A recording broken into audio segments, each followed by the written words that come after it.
Hi, everyone. Welcome to episode number 12 12. of Ryan and Anna on Miami. And I believe this is the last one of the year. It is. We're filming on December 29th, 2023. Yeah. I'm gonna try and get this one done and edited before the end of the year so we can get it out How there. exciting. We got 12 done here on our first year. That's crazy. Like, I was looking back sort of at the quality of it and like seeing how The progression. the progression and like, what this room started as and all the stuff. It's also cool because people tell me that they watch the podcast. Mhm. Like people that I don't interact with on a daily basis. Same. And that's cool. It's super cool. Because it's like, we're not getting a gajillion views yet, Mhm. but the people who matter are watching And it. they appreciate it. Yeah, I feel like we're adding some value, which is exactly. our approach to everything. And it's progressed quickly, much like the city of Miami has Yeah. transformed quickly. Look at this analogy that we're drawing here. I love it. Where we started and where we've quickly ascended to. So Yes. at the end of the year, I tend to do press interviews on outlooks, market forecasts for the following year. And I did one yesterday with the Miami Herald that should be out very soon. And right before I did the interview yesterday, I saw in my social media memories of on this day last year. So it was excerpts from articles that I contributed to last year with my thoughts on where the market would be in 2023. And it was quite nice and refreshing to see that I was correct in what I was saying. In fact, I'm also getting memories from 2021, 2022, 2020 of how I thought the market would play out. And those are super cool to see because that was early days and I was correct. And what I was correct on, I know it's documented, guys, and I keep sharing it. Like what I said on this day in 2021, it's there. And honestly, it's not random. I didn't just get lucky being correct. When I look at the market, I create a thesis of what's driving what we're seeing around us because just reporting on numbers is very easy. Anyone can say the median price is this is this, but that's just a snippet in time. You have to identify as baseline as you can what is driving the things that you're seeing happening around you because markets, things, everything moves in momentums and cycles. And if you can identify that, then you can predict with confidence. And I said, going back to 2020, 2021, and last year, I was saying that the forces that are driving and pushing this wealth and talent towards Miami are still in their early days and have just begun, and that history never goes backwards. And thus, I had full confidence in saying that the segments of our market that are outperforming in this post-COVID reality will continue to do so, and that money and talent will keep coming to us. And in fact, I also said that our feeder jurisdictions, that the politicians there would double down on losing positions because that's also an inevitable script that's going to play out. They're going to keep pandering to the growing percentage that does not pay in and that taxpayers are going to leave. I said this years ago, and it is happening, and it is still early days, boys and girls. You're just like, I was right. So obvious to me. You see the forces that are pushing all this, like the prime driving forces. It's a massive shift in the world away from these what I keep saying is 20th century epicenters. And now, of course, we have headlines this year from Bloomberg, from everyone saying that there's a shift in economic center of gravity towards the fastest growing southern states. That, Florida now has more AUM than Connecticut for the first time. Florida overtook New York as the third most populous state. All these things. And it has just begun. This is all going to feed itself. So I'm glad I documented this. Now I'm not just saying I told you so. It's documented. I love your like history things you post on Instagram. Where you're like, on this day I said this.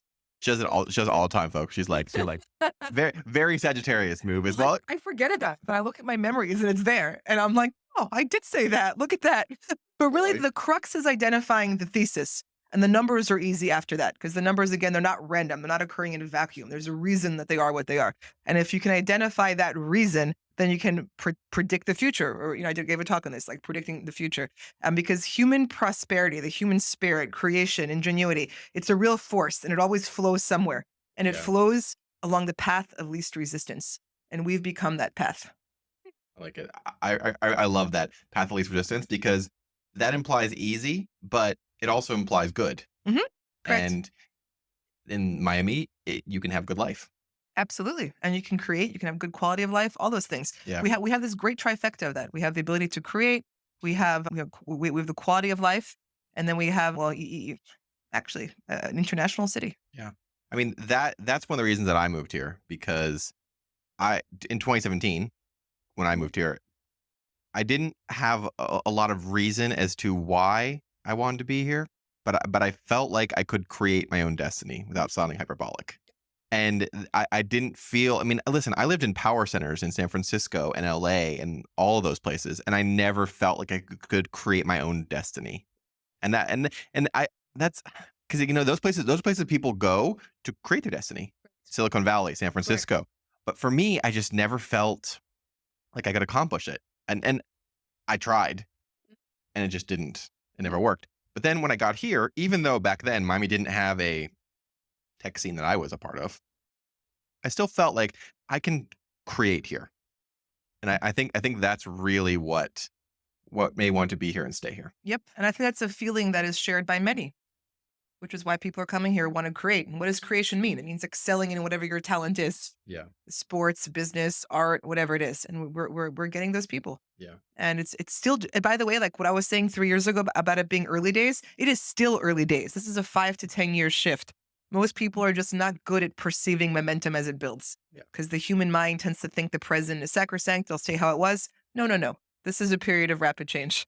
And I'm glad that mainstream press is now recognizing it. Well, it's also like that, the frog in the boiled water and the hot Yes. pot sort of Correct. analogy. Correct. Like, I think the world changed during COVID and over the past 5 years, and it was like that sort of slow boil. Yep. COVID like sped it up a little bit. It gave a little bit of extra boost, Exactly. but it changed pretty rapidly, and people are still coming to terms with that. Yep. With that, Which is why it's still early days. Exactly right. yeah, And then stuff is also still shaping up around hybrid work patterns, which are still new. All of that. The dust hasn't fully settled there yet. What's happening with office around the country, all of that, it's still in flux. yeah. No, and 2 years ago, no one knew it. Well, and speaking of office, I always send you all the stories as I see them. And it's still happening in other cities is that landlords and lenders and people that hold the debt are either giving office buildings back, Low replacement cost. they're selling them at ridiculously low Yeah. rates, or they're just walking away. Correct. Correct.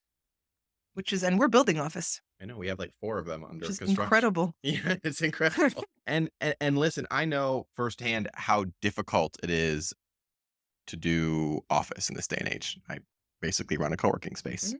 But even us as a co-working space, we're far better off than co-working spaces in other Yes. cities. Yeah, exactly right. So For and again, it's all the same reasons that we're seeing parts of our residential markets outperform versus pre-COVID realities. It's the same thing. It's people who are coming here looking to establish themselves here. And that is not going to stop. In fact, you just sent me an article that was all over the news that New York had the largest population decline of any state this past year. Well, actually, the census data was July through July, I believe, that New York City has lost 5% of its population since the beginning of COVID. And those are taxpayers. The people paying in are the ones leaving. And that's one thing mathematically that I feel is underappreciated because in all these high tax jurisdictions, the top 1% account for, I wrote in Twitter one time over 40% because I didn't know the exact number, so I was lowballing. But actually, it's higher than 40. But I want Okay. them to say I'm making up numbers. So I think it's actually over 45, but safely over 40. And you lose just 10% of these people, you've accelerated the decimation of your tax base. And we've seen all these recent articles lately about budget shortfalls being larger than anticipated in California and New York, all these things. And what is that going to do? It's going to further feed this cycle because their politicians who are there are beholden to those not paying in. And California now has a law coming into effect in 2024 that your electric bill will be based on your income, not your usage. Have you seen that? It's fascinating. They have income brackets upon which they will levy your electric charges. Is it like the kilowatts per hour is getting based on the income? No, it's like they had a chart of income brackets, and based upon where you fell within those parameters, you paid a certain amount of electricity bills every month. It was very strange. Okay. And they voted it in, I believe, last year, and it can go into effect like June or July of this year, but it won't go into effect right away. They have to figure it out because I'm sure it's very poorly conceived. But the fact that this even happened is amazing. Wow. Speaking of news stories, the one I sent you just now about basically the Sunbelt. Correct. And they've been doing these stories for the past 2 years, but I think the point is finally starting to get home is that the Sunbelt may become the biggest economy in the United States. Yes. And that's what they mentioned earlier this year. A few months ago, I think it was Bloomberg had their headline that there's a shift in economic center of gravity in the nation. Yeah. And that for the first time since this has been measured, it was the 7 or 6, I think it was the 7 fastest growing southern states account for more of national GDP than the Washington, New York, Boston corridor. Yeah. And that shift happened earlier this year. And that is something fascinating I think is going to happen because up until now, it's basically been New York versus California, Mhm. and then the rest of the states sort of thrown in Mhm. there. I think my prediction is that over the next whatever amount of years, it's going to be the Sun Belt versus California. Agree. It's New York plus the Northeast, whatever's Correct. around it. Correct. But I think it's the Sunbelt now versus California. Correct. California is further along its trajectory downhill slope than New York, about 5 to 10 years, Wow. in my opinion. But they, they're on the same path. Just California's further along. Yes. Okay. Well, what I'm saying is I think California will always be a powerhouse of some sort. Oh, correct. It's a huge state. Yeah. Yeah. So what I'm saying is I think up until now it's been New York on the Yep. east and California. Yep. But now it's going to be The now it's the Sun Are Belt. going to supplant California specifically. I think we'll compete. I think there maybe someday if they really go off the rails. Right. But I think it's more about bringing it's sending the eastern economic power south. Agree. I think Agree. that's what I look at. Yeah. And Agree. it's not just Miami. It's Houston and Austin and Mhm. New Orleans and Atlanta. Mhm. Like and I think there's something interesting there because the South has always never, well, in modern days, it's not really been taken seriously. And it's interesting to me because there are so many large companies based in the South in general, and from Georgia and here, North Carolina and South Carolina. But because they weren't really known for startups, Mhm. it like it's sort of the narrative was sort of off. Corporate versus. Yes, exactly. Yep. So, but now I think that California is sort of going off the rails. You're going to combine the startup-y stuff from California with the corporate stuff from the southern east, Sense. southeast. I agree. Yeah. Yep. Well, that's the flow of ingenuity and creation. It's going to go somewhere. Yeah. Yeah, I agree. So I think as you're just taking it from New York and on the same note, New York will always be a powerhouse. Yes. But I think, and I've been saying this for 3 years, is that it was time. Like 100%. like New York and California cannot be the only two things that matter. Yeah. It can't. They were for a period of time, but that time has changed. Yeah. Yeah. And I think those two states are like they haven't realized it yet. It's like the No, frog. they have not realized it yet. That's exactly right. It's the frog boiling in the pot. That's exactly right. Like they're starting to notice it. They're like, And they're like haters. They have the Florida man memes and look at these hillbillies who wants to go there. Speaking of that is something interesting because I say this basically every time it's winter. They do the Florida man memes. Their media makes fun of us and whatever, the politics, which are crazy, but whatever. They all are. And then they're all here in December, January, and February. Wearing short sleeves outdoors. Yes, I mean, you were in traffic. I'd take my car on the block, and I was in traffic for like 30 minutes. Like Biscayne and 395 are just like At gridlock. 3 p.m. I was in gridlock getting here. Yeah, and the people who are making that gridlock are not from. From here. They're not locals. Yeah, so it's like they can whine and complain all they want about Florida, but they end up here in January, December, and February. Exactly. Haters are fans too. You need that T-shirt. I know. Haters are fans too. With the hashtag Long Miami in the back. Oh yes, we'll tell Omar. Omar wants to make merch. Hi, Omar. That's great. I love it. We need to get that done for sure. 2024, we're gonna have merch. You would probably get Keith Roth to sponsor it. He would love that. Yeah, or Dillian. Shout out, guys. Yeah, they would probably buy it. Okay, so let's chat about 2023. Well, when we're coming on the Southern Belt thing, it was 85% of the nation's population growth occurred in the South, and that's also going to have long-term implications potentially for congressional seats, all sorts of things. Back to that point, yes. I think it's interesting because population is sort of governed more or less by the laws of physics. Like energy cannot be destroyed or created. Mhm. It just moves around. Mhm. Same thing. So it's like, it's not that these people are just new, like they're not created. They came from somewhere. Exactly. It's a flux. Yeah, it's a flux. It's going. And it's the path of least resistance of Exactly. the creators. That's what I see happening. It's exactly like it's like energy. The water's just flowing somewhere. It's got to flow somewhere. Sure, the mayor of Chicago. So part of my thesis again is that these politicians and feeder jurisdictions are going to double down on policies that will accelerate the demise of their jurisdictions because they are not aligned with the long-term prosperity of said jurisdictions. Anyway, the genius mayor of Chicago, he was in the news earlier this week saying that to combat increases in violence, he wants to spend $500,000 on a committee to discuss reparations. Yeah. I don't. It's just, unfortunately, this is all part of that Venezuela script that's going to further kick out prosperity from those jurisdictions. Yeah, I think it's also hard because, there are problems that need to be solved in the structural fabric of our country. Sure. But it's like those are problems you fix when the cities aren't crumbling Correct. or whatever, And declining. Like yes, you spend energy on those when your city isn't literally declining or crumbling. quite literally, exactly right. You can and should fix those problems or the past problems, but it's not the time when. And when it's obvious that even the threat of that, anyone who's questioning leaving, that's a further that's like boiling the frog even more. Yeah. It's the high tax jurisdiction. The weather sucks. And then they're Weather like, really and now they want to sucks. take my money. I'm not even American potentially and pay reparations. Like, are you kidding me? It's Oh, incredible, but it's like a slow moving car accident. They can't help themselves. oh my. Anyways. So let's chat about 2023. Hmm. Why don't you tell me a couple of projects that you really liked in 2023? Ones that were built in 2023. Started, delivered, Oh, proposed. what do I like? Oh, wow. Hmm. Tough question. I know he's like, there's so much that happened in 2023. Actually, you know what? The Herald kind of asked me this too. What do I like in terms of what's happening in new construction? Because everyone always talks about luxury. And obviously luxury gets all sorts of headlines. The fanciest thing, the this, the that, blah, blah, blah. And that's all great. And we have that. Also in Miami, in the city of Miami, we're getting a bunch of projects that feature highly amenitized micro units. And I'm kind of excited about those. Okay. Why? Because I okay, it's difficult to deliver anything for a for low overall price because of the cost per square foot to deliver is just higher. Construction costs, labor costs, all of those things. And we have a disappearance of inventory below $500,000, even below $1 million. It's less than half of what it was pre-COVID for both condos. You've just at a million, we're 55 and 54% below where we were pre-COVID 2019 for single family and condos. At a million, let alone 500,000 is basically gone. And so we are attracting young people to come and live and work in our region. We know this. We're getting the highest percentage of millennials earning over 200 grand a year, all this stuff.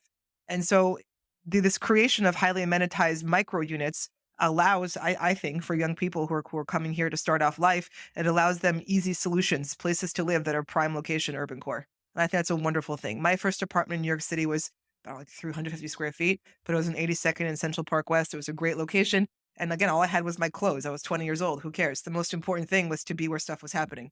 So I think it's really great that we're building those solutions. There's a bunch in Wynwood. There's some in Brickell. Speaking of alternative product, one of my favorite trends in 2023 or about was if you go over to like the Miami World Center Park West neighborhood, Mhm. there's a bunch of new stuff happening. There are one, two, three, four, five. There's like five towers that are either under construction or close to finished. And all five of them have minimal or no parking. Part of this. Yeah. And it's sort of a lot like what you were talking about with the micro units. They're not micro, but smaller. Mhm. And most of them allow short-term rentals. Mhm. They are, as far as I know, it's the Crosby, Miami World Center 600, Nativo, whatever they're calling it these days, and 501 First, and District 225. Yeah, and Domus is important.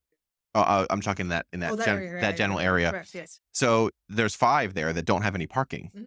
or very minimal parking. And that to me is fascinating because in Miami, we love our cars and we have parking minimums except for when they get to do like the county based zoning with no parking. Mhm.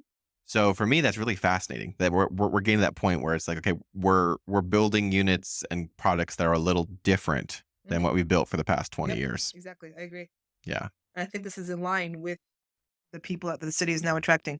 I think it's tapping into that demand, hopefully, and Yeah. offering a solution, a And, place to live. and on that same note, I am actually a fan of them building these highly amenitized buildings built for Airbnb.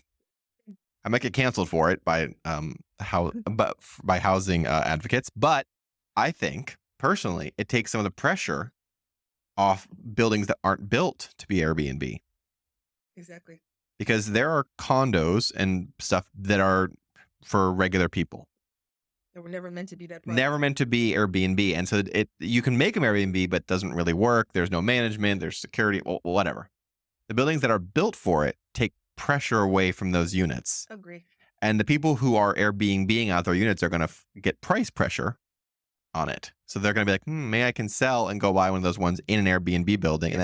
And then that my current unit can be for someone who's going to do it long term. Exactly. So for me, that's a win-win. Agree. It addresses that demand, which is there. Yeah. So for me, I love that style of project.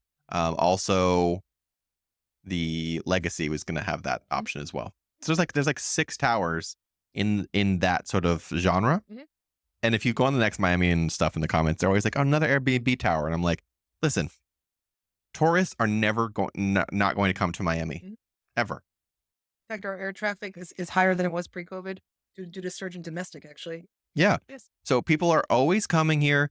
We need a place to put them, and not everyone needs or can stay in a hotel. Mhm. So give them a place to go, Exactly. and then because if you don't, they'll take up units that should be for longer term people. Exactly. So Agree. Agree. so And again, that's a trend I yeah, like. I do too. And I'm glad that we're building Miami's building a whole range of product. Yeah. There's a lot of different stuff in the works from multifamily to just standard luxury to micro units to it's great. A lot of stuff's being We built. I will give Miami this. We do a pretty good job of building across the spectrum Yep. in like sort of every neighborhood, Mhm. basically. Mhm. Like every neighborhood in Miami has at least attainable housing Mhm. to almost ultra luxury. Mhm. Exactly. Almost every neighborhood in the urban core Yep. does. Yep. And sometimes they're right next to each other. Yep. You have a place like New York or LA, they build neighborhoods that are sort of like income locked. So it's like not locked, but like they group the incomes all together. So if you're really wealthy, you go to this neighborhood and you get a condo there. Your neighbors are going to be sort of the same level as you. In Miami, I think it's more of a mix, at least from what I see. Parts of Manhattan are mixed because you have newer buildings right Yeah. next to old ones that are less. But yeah, Miami is a genuine mix. I agree across the board. And that is funny because when I first moved here, I wasn't used to that mix before. In the Northeast, the neighbors are much older, Right. so they're much like More more established. more established, and so you have wealthy neighborhoods or good neighborhoods, and then you have, let's just say, lesser or bad neighborhoods, but they're sort of like distance apart. Right. In Miami, you'll have like a really good neighborhood, like ultra wealthy, and then like across the tracks, you'll have a not so good neighborhood right there. This is true. It's true. And the nice stuff will be very neat. Yes. So it's the Yeah. frontier. Well, it's like Edgewater too. Edgewater cracks me up because you'll have like a 60-story brand new ultra luxury building and then like a single story Yes, little holdout. single family Still home. there. I'm just like, and Hello. it's like 4 inches from the base of the 60-story tower. Yep. There's a little house that was a holdover. What's the project in Coral Gables? There's Plaza. there's a little house they built around the guy wouldn't sell. And that seems kind of petty to me. Like I would sell money. He's probably some eccentric who is amused with himself of having to make them. Well, that was like his moment. He's, I'm gonna make them build around my house.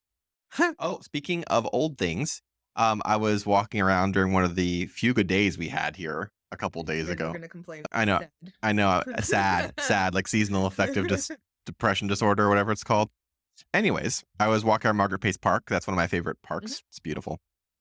And they were starting work on demolishing Biscayne 21, where the addition's going. Mhm. And then they were demolishing that little tiny sliver by City. And they were like doing it at the same time. And I was just like, I was like, this is great. Like, Interesting. yeah, because like there's 2 old 1960s buildings that are gross, Right. both being demolished to be replaced by fresh new stuff. It's exciting. And it was like right there, and I could see both. I could turn my head this way, look at this one, and turn my head that way, and then there's that one. Exhibit B. Yeah. New stuff coming. Yeah. So I don't know. I was kind of excited about that. Speaking of Edgewater, do you want to talk about Melo's little thing they did? Oh yes, there's something in the news recently about a density swap. Yes. 1,000 extra units can be added to how many? A lot. A lot. So Melo, if you guys know Miami and Edgewater, the Publix in Edgewater on 17th or 16th, one of them. Anyways, so there's a Publix there, and it's like a 2-story Publix, and then across from it is like an old like thrift store and like it's like a whole city block. Melo bought the whole city block for like $150 million, and they're going to do something, I'm sure, wild. But by right, they could build like 1,500 units or something already. Whoops, I'm eating the microphone. And they bought for quite a lot of money. Yeah, I forgot the amount, but it was quite a bit. Quite a bit. They bought the development rights from Publix because Publix, by code, can build a lot of units on their lot, but it's just 2-story Publix. Mhm. So they sold it to Melo for like a lot of money, like Yes. 1,000 units. So they're going to be able to put 2,500 on a city block. And knowing Melo, they will do it. It's not a highly anesthetized small units model of whatever's going to come there. Exactly.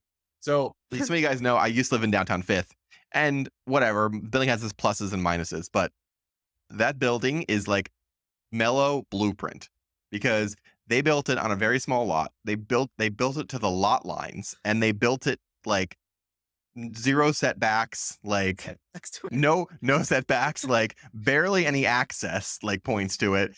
Just like, and like you literally from the sidewalk to the roof was like a straight line, like straight up. And they put 1,100 units on like, so they're We're going to build all those units. That's why they got that extra 1,000. They're like, we need to build more. That was, they're not a developer who buys things and banks them. so they're going to build that extra density. Yeah, they are for sure. And it's For going to sure. be, it is going to be a project to behold. How interesting. I love it. And I'm excited about it because that whole area is about to pop off. Yep. Across the street from Publix, 6, I think, the fencing went up last week. Mhm. And I walked by it today, and they're starting to bulldoze the whatever's on the lot. So Sick. the crazy thing is that lot has been vacant since this Omni building was built in the 1970s. Wow. It's been vacant for forever. Wow. So I call it, my little nickname for that area is the Biscayne Dead Zone. Wait. From basically 17th to 20th or 21st is just like empty lots for now. But on that note, Melo not only owns the lot that we just talked about, they also own the lot catty corner to Publix across the street. Okay. And they can also build like 1,700 units there. They're going to be busy. They're gonna be busy. Interesting. Melo is like so. They're very much a machine. They only really build 2 projects at once, Mhm. as far as multifamily. Mhm. They never do more than that. Like they wait till they're almost done with one, and then they start the Right. next one. And they just finished Downtown First and Urban 22, so they're gearing up to start. They're probably going to do Downtown 6, Mhm. which is right by Downtown 5th, and then they're going to start on the project on the east side of Biscayne. A lot happening. Any other news stories? No, I'd say I think that 2024 is just going to be a continuation of this. I think that the resi markets are going to stabilize around these new post-COVID realities, the high end certainly. And I mean, the interest rate cuts are being priced in. I don't know how many we're going to get, perhaps 2. So that might free up, hopefully, some inventory at lower price points. Speaking of that, I think I tagged you in it. This guy was posting about how his New York was having issues, and he owns a condo in Miami, and like his his condo value in Miami is just like Mhm. straight up. Yep. And some other guy posted like in the last like month or two, it has appreciated like double digits in the last Interesting. couple months. Interesting. Yeah. Our countywide median pricing for condos and single families hovering around all-time highs in November. Yeah, I know. I'm never gonna get to buy anything. I know. It's okay. It's okay. I have ADD, so like I do too. I would be bad. I think I'd be a bad homeowner because I get bored. Yep. Unless I could just buy something outrageous, like Right, right. just Just yeah. pimp it out. But I get bored. I feel like, I'd want to sell it in like 2 or 3 years. So and then also you have to deal with like the HOA and like all of that. Like No. I think the HOA in my new building is something like $800-900 a month. Yeah. That's not even bad. Yeah, but I mean that's if I had a mortgage. I know. We'll be on top of it. I highly doubt And my property taxes. and property taxes. I highly doubt my landlord makes any They money. at best break even. Barely. So it's like, I know it's like people like go buy something, and I'm just like, I like living in urban centers. I like having a highly amenitized lifestyle. I like walking, and I'm fine with not owning it. Like I really am. Yep. And that's until I'm just fabulously wealthy and can It's just coming this year. yes. That's right, everyone. We're gonna film this episode next year on our rooftop. Rooftop lounging on like a Italian leather couch. Sand by hot boys. Yes, exactly. Cocktail. The cocktail, yeah. See it, make it happen. Yeah, not to tease too much, but we are planning some pretty big things in 2020. We can't talk about them quite yet. Great, but it's gonna be It's fantastic. gonna be everyone. fantastic. We're gonna do some beyond this. Yes. This will be incorporated. This is going to continue. Yeah. And this will be incorporated, but beyond this. So stay tuned, everyone. Second week of January, we will let you know. The tease that I've been helping Anna pick out her new wardrobe. lots of leather and high heels. And no, sorry, boys. She's not starting an OnlyFans, so far as I know. Exactly. Exactly. So, okay, I want to talk a minute about some trends I see coming in 2024. First one is I think 2024 is going to be the year of the super tall. There's a lot of them about to pop off. Yep. Waldorf Astoria is finishing up its lot work or Right. site work, finishing that up. Ocon Tower is about to do their foundation pour, which will be one of the largest in the city's history. Mhm. So you have Ocon, you have Waldorf Astoria, you have One Brickell City Center, Mhm. which if they can stop demolishing their buildings incorrectly, get your act together, Swear. You have that one, which is a super tall. You have the Dolce and Gabbana building, so Miami. To So go there wearing leopard print or something. That's the only thing you can do in the lobby. I would be terrified to exit the lobby in like a gym wear or something. Yeah. Just, You're gonna be they're gonna evicted. be like service entrance. Yeah, service entrance. So you have that. What else? What other super talls are happening? I think those are the three that I know of at least. So you have that. You have three of those. The Aston Martin should finally It's open. been 7 years, isn't it? Yeah. That's pretty colossal. Yeah. 7 years. Yeah. And they were saying from the beginning, we don't need outside financing. We're independently wealthy. What was that family? The Photo. Koto family. That's right. And I guess that's not the case. Or I don't know what happened, actually. I truly don't know. But the whole story was like, we don't even need financing. We can deliver on time. Da, da, da, da. And I don't know what happened, but it's taken 7 years. My realtor, Kevin, he has a bunch of clients that bought there, and like those clients are ready to like murder him. Yeah, I mean, it's his fault, poor guy. I know it's not his Yeah, fault, yeah. but like they're just like, bro, Like, what's the story? Why is it 7 years? I don't have any insight. they've had a lot, not money problems. They've had a lot of construction contract related problems. Right. One of them went bankrupt, and Okay. like there was like lawsuits back and forth, and so work was stopped for a while. COVID did a number on it too. Right. So yes, I mean it's not like it's not frozen. It's still working. It's just Crazy. it's a long time. It's super crazy. Yeah, that lot when it sold was actually the Most expensive per square per foot. square there. foot. Yeah, It's at 1.25 acres, I believe. There. yeah, That was it. It sold for some colossal amount. I forgot the exact, but it was high. it was the highest price. It was that last little parcel there, and that yeah. Fun fact: that was originally supposed to be Epic East. Yeah, it was gonna be like a twin for Epic, and it kind of is Mhm. if you look at the styling. Mhm. So I I'm gonna keep the car in the lobby after it's open. I know I just want this is terrible, but I want one Miami to get old enough so that it gets demolished and something really cool can go there. As you can see, Ryan likes to he loves demolition. He's like, get rid of it, build something new. Well, that's the reason I like Miami because it's like know. because like we're not afraid to move Yes. on. Yes. I was in it's great because the city is so new that it can be built for the future from the ground up. Yeah. It's a great thing. Like I said, we're not afraid of it. So that building's 25 years old. Peace. You're like, no one wants that anymore. Also, I have some random tea, and I'm not entirely sure of its validity, but I'll give some hints about it. So there's a very large lot not too far away from here. Wink, wink. And it's been sold, almost sold a couple times. There's been some drama. Apparently, the tea, unconfirmed, is that a certain Italian sports car company is in negotiations or final negotiations to buy it to do a branded project. Interesting. Yeah. More car towers. Well, it can't be Porsche.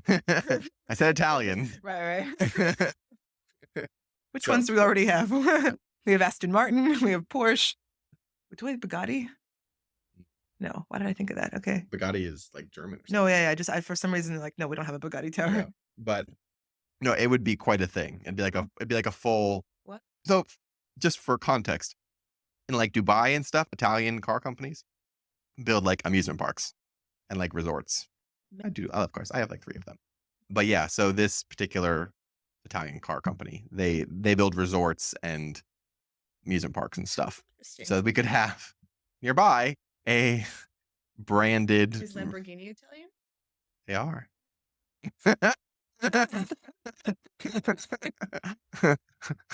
Okay, moving on. Um, so okay, but no, I mean it's unconfirmed, but Right. I was Oh, like, cool. I love it. I was like, that'd be cool. It'd be very Miami. It would be. Yep. Anything else interesting happening? Hmm. Do you have any predictions for 2024? My prediction for 2024 is that it's going to be a continuation of what's been unfolding since 2020. I don't see any abrupt changes. I think that we're going to continue attracting wealth and talent, and that's going to be the baseline for it. That's going to push forward the region, the business, the office spaces, the residential, all of it. So that's the prime thing I look at is will this wealth and talent migration abate or cease or reverse? And I think no, because the forces pushing it are very much there and very much early days.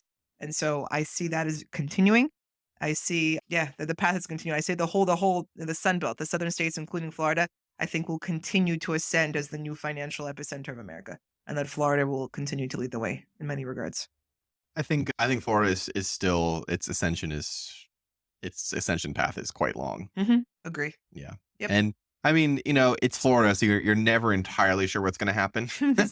How fun. But that's what I want to talk about. So I know we talk about it all the time, but Brightline, Ridership was up. a lot. Amazing. Yes. And yesterday I was talking to some of my friends, Luba, and she commented that like 5 or 6 of the trains were sold out yesterday. Yep. Oh, yes. Someone else posted this too. Yeah. My friend Brendan. Shout out to my friend Brendan. He's like head of market insights at CBRE. Whatever it is. Brendan posted this too. Yeah. The trains were full. He had to fly to Tampa. The trains were full. That's actually not Brightline. Is that Brightline to Tampa? That's Amtrak. Amtrak, correct. Yes. Even Amtrak was full. And then he made a general comment that Brightline is up too, and that everyone is using trains in Florida. So yesterday I had to do a Turo trip. I rent my cars out on Turo. I do a Turo trip to Fort Lauderdale Airport, which is because there's no direct rail to Fort Lauderdale. Tri-Rail goes near it. But anyways, so I dropped my car off, got on the shuttle for Tri-Rail, and it was literally sardines. There's a video on my Twitter. You can look at it. I saw. Yeah. Like I was like this. I got on the shuttle and it was packed. And so I got on that was packed. We got to Tri-Rail. That was packed for Tri-Rail.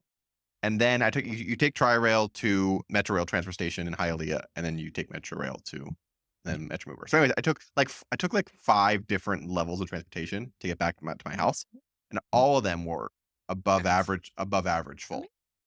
And that's funny to me because the whole like meme about Miami is that no one takes transit. Untrue, is it? And I'm just like, this place was packed. And the Metro Mover too, over the past couple months has been absolutely jammed. Yep. Like packed to the gills. Yep. My friend Brandon was saying this in his post too. They felt all the transit was packed. Yeah. Yeah. So, and then also on the topic of trains, Tri-Rail is getting very close, trademark, to opening their downtown Miami connection. Cool. It's been in the works for like 15 years. And they are going to use Brightline Station as their terminus in downtown Miami. I think it'll be transformative. I think it'll be more transformative than Brightline because right now Tri-Rail ends in Hialeah and you take Metro Rail to downtown. It's not convenient. Right. No one-seat ride. You got to pay twice basically. So Tri-Rail is going to come downtown, and that is going to be interesting because it's going to connect downtown Miami to downtown Fort Lauderdale and downtown West Palm Beach for like $7. Brightline is normally about $25 for reference. So you're going to have a nice option. You're going to be able to do fast and expensive, or chillax and cheap, whatever your trans options. Whatever your mood is in. That's great. So I'm excited about that. Tri-Rail is great. It serves a purpose. It's Brightline is wonderful, but not everyone can afford it. Right. And that's very clear. So like Tri-Rail provides an option for the rest of us. Fantastic. I mean, I love Brightline. I take it maybe twice or 3 times a year because it's pricey, but people are using it. Like, I mean, and we talked last time, it was up like 40%. Yeah.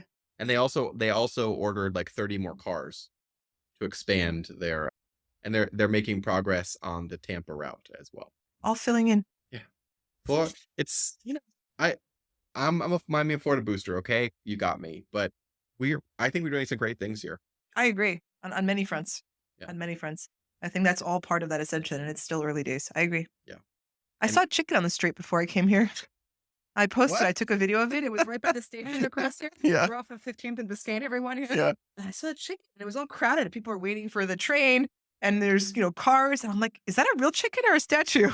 I grew up in New York. Sorry, everyone. So I walked up to it kind of tentatively, and I said, "Oh, it's real." And then I took a video of it. And I put it on Twitter, and I said, you know what? This is how we know that it's still early days and that Miami is still cheap. Prime downtown, and there is a rooster, or whatever the hell it is. A rooster. I think it's a rooster on the street. So, fun fact, most of those chickens you see that are floating around downtown are survivors of Santeria. Santeria, I know. That's why they're here. Cuban grandmother tried to kill it, but it... And then it reproduced. I know. But yeah, so as I posted, I said, look, this is how it's like buying while there's blood on the street, buying while the chickens are still roaming free. I'm deceased. But it's true. I don't think in 10 years from now, there'll be as many chickens on the street because the city, and someone said to me, oh, but how can you say that when the city doesn't have a lot of price attainability for housing? We have this crisis going on. I said, that's true. We do. I said, what I mean is that in relative terms of the city's value on a global scale, it Yeah. is still inexpensive. And this is true based on other international Oh my cities. word. And we have chickens in the street. I rant about that endlessly to like anyone who will listen. Like whenever someone tells me that Miami is expensive, I acknowledge it. I say, yes, it is expensive, but it's completely relative, both to the country and to the rest of the world and major cities. Yep, exactly. And I feel like people just lose that. Like it's Miami is such a bubble, which is fine. I like living in a bubble. But it's such a bubble that people forget that their apartment that they pay $2,500 for would be $6,000 in New York City Yes. or $8,000 in San Francisco. Mhm. People lose sight of and that's why I keep track of trends in San Francisco and Mhm. New York and Los Angeles. Like I try and keep educated on Mhm. it because it's so relative. Cheapest house that someone posted on Twitter, the cheapest house in Palo Alto listed whenever they found it a week ago was 1.345, something like that. And it was a literal garage that was converted into a 650 square foot one bedroom. I saw one of those one time that was like a burned out shell, Yeah. like a Oh, burned out shell for like $2.5 million. right. We're not quite that bad here. No, no. Like 2.5 million will get you something Nice. nice. Yes. Like you can go to Coral Gables in sort of the outskirts and get something nice for Correct. $2.5 million. Correct. My friend lives down south, like in Palmetto Bay. Mhm. It's far, but her house is nice. She gutted it. It was Mhm. 1970s, like like shag and stuff. She gutted it, but it's nice. And I could see myself if I ever wanted to start a family thing, I could live there in a Mhm. house like that. And they're expensive, but not like if I lived in the Silicon Valley, I would never be able to afford it. Mhm. So relative. Yeah. So I am excited for I'm very 2024. excited for 2024. I think it's going to be good. I think, like I said, the interest rates are going to start getting priced in. They have been, yeah. Well, markets are pricing actually some before rate cuts, which probably won't happen. But even if we get two, I think that will take pressure off some of the lack of inventory at lower price points here. I also think it'll help with the development side of things Mhm. Yes, absolutely. because there's a Yep. lot of developments right now that are sort of stuck Correct. waiting for. Correct. It may just decrease, take off some of the friction from lots of parts of the market. But Exactly. it's funny. I'm not an economist, but I do think the Fed sort of got the soft landing it wanted, at least here. At least here. I think I was saying recession, where and for whom. That's a broader discussion. Yeah. Yes, yeah. It's like, the country's in a funny spot. The Fed's balance sheet is doing kind of crazy. Okay. And Good or bad? Crazy. bad. Okay. If you look at like what's happening with reverse repos and all the money that's being printed towards sustaining things that What's a reverse repo? oh, that's a big much broader discussion. But anyway, no, it's a car there, but basically the Fed went off into uncharted territory and has gone deeper into uncharted territory. And the repercussions of that, I don't know. It's like what people fail to appreciate is the effects that monetary policy has on all aspects of society, buying habits, the pricing of student debt, of homes, of everything. And Yeah. we had a 20-year period of time of ZIRP, essentially zero interest rate policy. Yeah. And that was a historic anomaly, 20 years of essentially 0% interest. In the history of money, that's basically never happened. In fact, the ECB had negative rates at one point. Actually, that has never happened in the history of central banking and money, going back thousands of years. So when this happens, it takes for that period of time, it essentially it takes risk off the table globally across asset classes, and it also fundamentally changes buying behaviors and perceptions of risk across the board.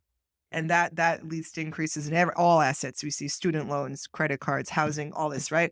Yeah. And 20 years is a long time where that somehow became the norm, which is very, very strange. Yeah. And when we look at the sovereign debt chart, in COVID came, and COVID allowed for an already unsustainable situation to go even more asymptotic. By that, I mean the chart starts to go vertical. And when charts start to go vertical, I don't care what the chart is of, it never ends gracefully when charts start to, it just doesn't. It can't, because it can't get to vertical to understand. When I say asymptotic, it's a chart approaching this or whichever way you want to go, right? So it can't approach the vertical because if it goes straight up, it goes to infinity. And that cannot happen. So something breaks, Yeah. is my point. And so when we look at various charts that we have now of our monetary policy, they're very asymptotic in kind of scary ways. But we're in such and it's an anomaly. Our whole thing, our whole the whole thing has basically never happened before. So it's coinciding with this period in America of polarization that I keep talking about. Yeah. And one of the things that it achieves, or a byproduct of this, is wealth gap polarization and further decimation of the middle class, which is very much what's happening too. Yeah. And that would happen before, and then COVID accelerated it. And that's one of the trends that we're seeing play out. And then also what we're seeing now with this geographic polarization is that people are moving in accordance with their beliefs in their pocketbooks. And that's going to further exacerbate all of this. So I think that we're going to increasingly see disparate, completely incongruent realities coexisting across our country. And that's also going to be a product of this monetary policy, which has fueled so much of this. It's like endemic. It's like in the air you breathe. And that's the reality that we had for 20 years. And it's skewed behavior so much. And that's what we're in right now. So Argentina's new president who came in, Yeah, he's doing this lots of is stuff. super fascinating. So that guy came in. I don't know. I posted on Twitter, but the speech he gave a whole speech.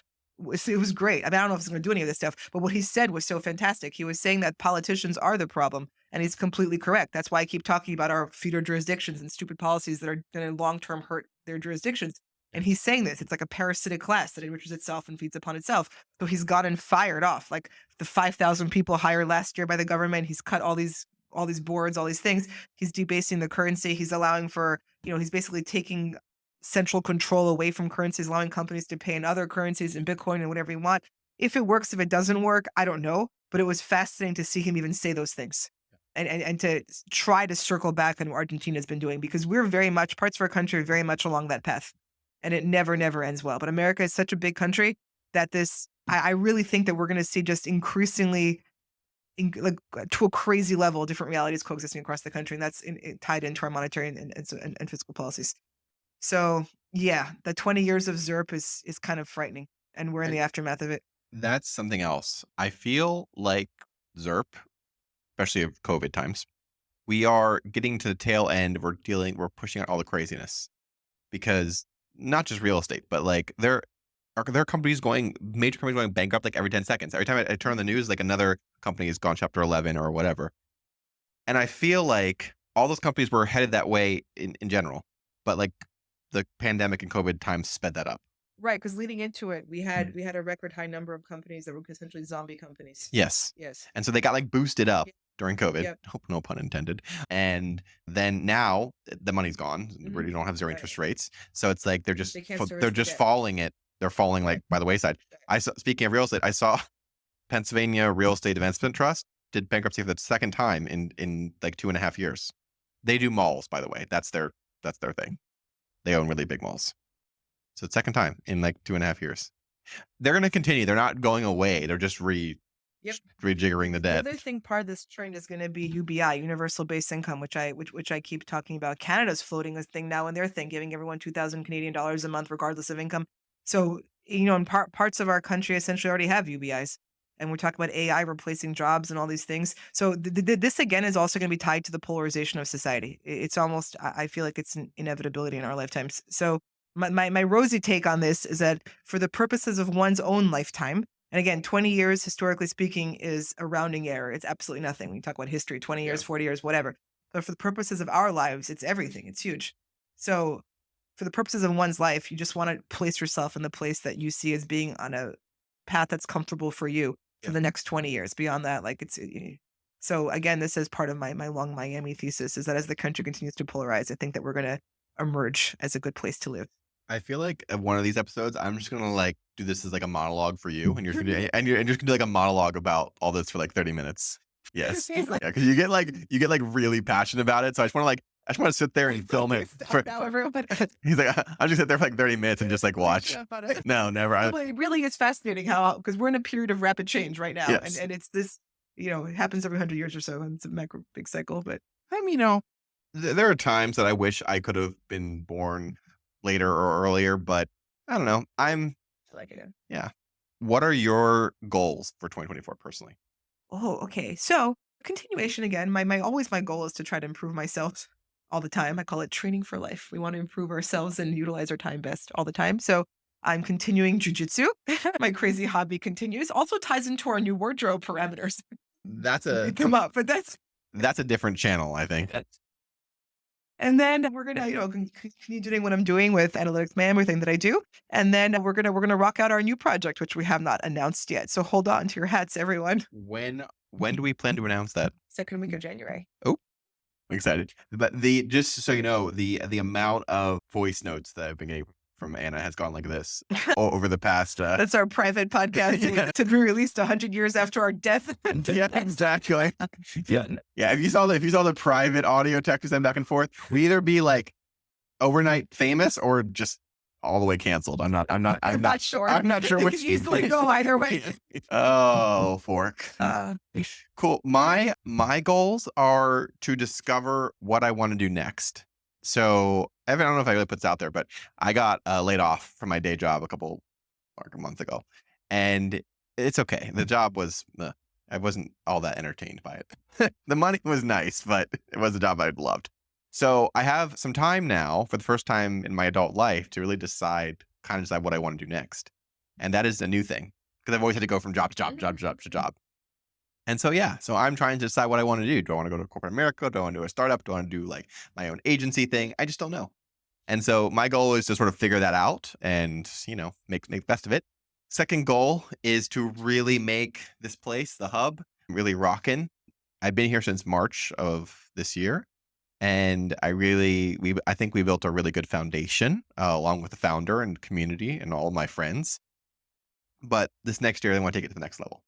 That's my goal. And this podcast room, it's just a part of it.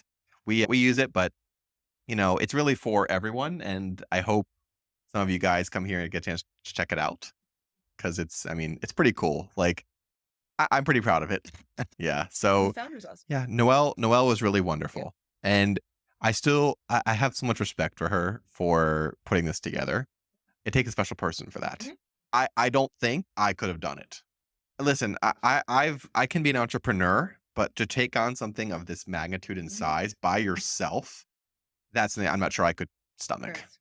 It's a physical thing. Yeah. You have to attend to it every day. Exactly. It's not passive income. No. So yeah, people come check out the hub. We have offices, we have desks, we have co-working space. We also have large spaces. If you have a company that needs like 20 people, we also have a couple of those spaces available. You can have your own private space with lockable doors. It's like 3,000 square feet or something, approximately, maybe from 28 to 3,000 square feet. So a lot of options there. But yeah, I am excited overall of 2024, and I think only good things. And I'm excited to see where Miami goes in 2024. Same. I think, and there's going to be so much happening, I feel like. Well, guys, thank you so much for watching. 2023, it's a wrap. It's a wrap. And please have a safe and wonderful New Year's. And we will see you in 2024 with all kinds of fun new things. Bye, guys.